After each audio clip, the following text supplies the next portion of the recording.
तरावी की नमाज चूंकि लॉकडाउन की वजह से घरों में पढ़ने की हिदायत जारी की जा रही है और मसाजिद में सोशल डिस्टेंस समाजी दूरी बरकरार रखने के लिए 4 ता 5 अफराद ही को तरावी की नमाज मस्जिद में पढ़ने की इजाज़त है फ़र्ज़ नमाजों की तरह, तो काफ़ी लोग मुख्तलिफ सवालात कर रहे हैं। एक साहब ने पूछा कि अगर हम मस्जिद के लाउड स्पीकर के ज़रिए से मस्जिद में तरावी की नमाज पढ़वाएं और बकिया महल्ले के जितने लोग हैं वो सारे के सारे बजाय अपने मस्जिद को जाने के अपने अपने घरों में उसी इमाम की इक्तिदा की नीयत करके नमाज पढ़ लें, तो क्या ऐसा करना दुरुस्त होगा?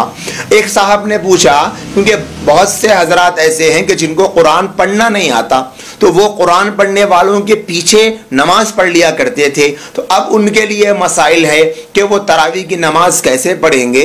तो अगर कोई कुरान अपने घर में तरावी पढ़ा रहा हो और उसका लाइव अगर हम अपने घर में बैठकर देखें और उनकी इमामत की इक्तिदा कर लें, या तो वो लाइव होना फेसबुक के ज़रिए हो या स्काइप के ज़रिए हो या किसी भी ऑनलाइन जो भी सोशल नेटवर्क होगा उसके ज़रिए से हो, तो इस सूरत में क्या हमको इजाज़त है?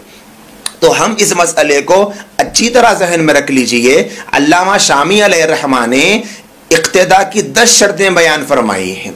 उन 10 शर्तों में एक बुनियादी शर्त यह है कि इत्तिहाद मकान हो, यानी मुसल्ली और इमाम, मुक्तदी और इमाम दोनों की जगह एक ही हो। मिसाल के तौर पर मस्जिद में इमाम नमाज पढ़ा रहा और मुक्तदी पीछे इक्तिदा कर रहा, तो दोनों की जगह एक है। ये एक जगह होना या तो हुक्मन हो या फिर सूरतन हो। सूरतन का मतलब यह है कि नजर आ रहा है कि दोनों एक ही जगह पर मौजूद है, जैसे इमाम साहब नमाज पढ़ा रहे हैं पीछे मुक्तदी है, तो ये सूरतन है, एक ही मकान। इसी तरह इमाम साहब नीचे नमाज पढ़ा रहे हैं, मुक्तदी ऊपर है, तो ये हो गया एक ही मकान, मकान वाहिद है लेकिन हुक्मन है कि ये भी इसी के हुक्म में है। नीचे का जो हिस्सा है मस्जिद का वो और मस्जिद के ऊपर का हिस्सा दोनों एक ही जगह के हुक्म में है, लिहाजा ये हुक्मन एक हुआ। तो या तो सूरतन एक जगह हो या हुक्मन एक जगह हो। इसी तरह उलमा ने लिखा कि अगर कोई आदमी ऐसा है जिसका मकान मस्जिद से बिल्कुल मुत्तसिल है कि मस्जिद और उसके मकान के दरमियान कोई रास्ता नहीं, कोई फासला नहीं, कोई गुजरगाह नहीं, तो अब अगर वो अपनी घर की छत पर नमाज पढ़ रहा और यहां मस्जिद में इमाम साहब इमामत कर रहे, तो ये भी हुक्मन मुत्तहिद इत्तिहाद मकान होगा, ये एक ही जगह होगी। तो अगर दरमियान में कोई वास्ता, कोई रास्ता, कोई दूरी, कोई जगह, कोई गुजरगाह ना हो, तो फिर ऐसा शख्स भी अपने बिल्कुल मुत्तसिल मस्जिद से घर होने की वजह से इक्तिदा कर सकता। लेकिन अगर दोनों मकान के दरमियान किसी किस्म का फासला हो, वह रास्ता हो, गुजरगाह हो, तो नमाज नहीं होगी। ये भी मिसाल बयान फरमाई कि अगर कोई इमाम ऐसे नमाज पढ़ा रहा और इमाम और मुक्तदी के दरमियान कोई गुजरगाह हो, सवारियां भी गुजरती है रास्ते से, तो ऐसी भी इक्तिदा जायज नहीं है। तो अब रहा मसला ये ऑनलाइन का। ऑनलाइन के सिलसिले में यही है, क्योंकि इत्तिहाद मकान नहीं, एक जगह नहीं, इमाम किसी और मकाम पर है, मुक्तदी किसी और मकाम पर है, इमाम एक जगह है घर में, मुक्तदी एक जगह है घर में, इस वजह से इस तरह की इमामत में इक्तिदा जायज नहीं है। लिहाजा आज ये मसला बहुत अहमियत का हामिल हो चुका, क्योंकि लोग तरावी की नमाज पढ़ने को चाहते हैं, शौक है अल्हम्दुलिल्लाह उम्मत को, मसला समझने के लिए बेचैन है, तो ऐसे सवालात कर रहे हैं।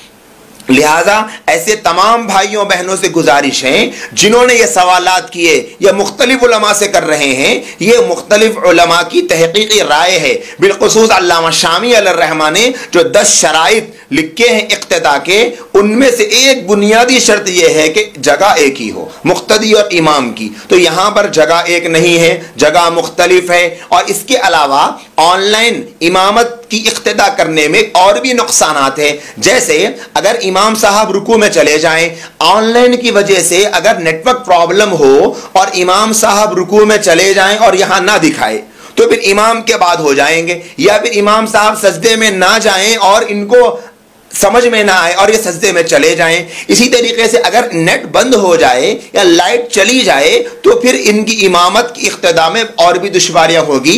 ये तो इजाफी दुश्वारियां हैं, वरना अगर मजमून के एतबार से बुनियादी जो फसाद है वो यही है कि शराइत इख्तिदा में से बुनियादी शर्त कि इमाम और मुक्तदी का इत्तेहाद मकान हो, एक ही जगह हो, या तो सूरतन या फिर हुक्मन, ये दोनों भी नहीं पाए जा रहे हैं। इस वजह से ऐसी इक्तदा ऑनलाइन तरावी की नमाज पढ़ना या ऑनलाइन कोई भी नमाज पढ़ना जमात से फर्ज नमाज, ये जायज़ नहीं है। चुनांचे मौजूदा हालात में भी यही ज़रूरी है कि इमाम और मुक्तदी एक साथ नमाज तरावी पढ़े। अगर हाफिज इमाम मिल जाए तो बहुत अच्छी बात है, वरना सूरह के ज़रिए से, अलम तराह के ज़रिए से तरावी का एहतमाम करे। ऐसा ना हो कि हाफिज इमाम ना मिलने की सूरत में तरावी तक तर्क कर दी जाए, बल्कि अगर जमात के साथ तरावी का नज़म ना हो सके तो लोग इनफरादी तौर पर तरावी का नज़म कर लें, लेकिन हमेशा की तरह तरावी का एहतमाम ज़रूर करें। और ऑनलाइन की जितनी भी शक्लें हैं वो सब की सब नाजायज़ है, इसको अच्छी तरह जहन में रखें और लोगों में भी इस मसले को आम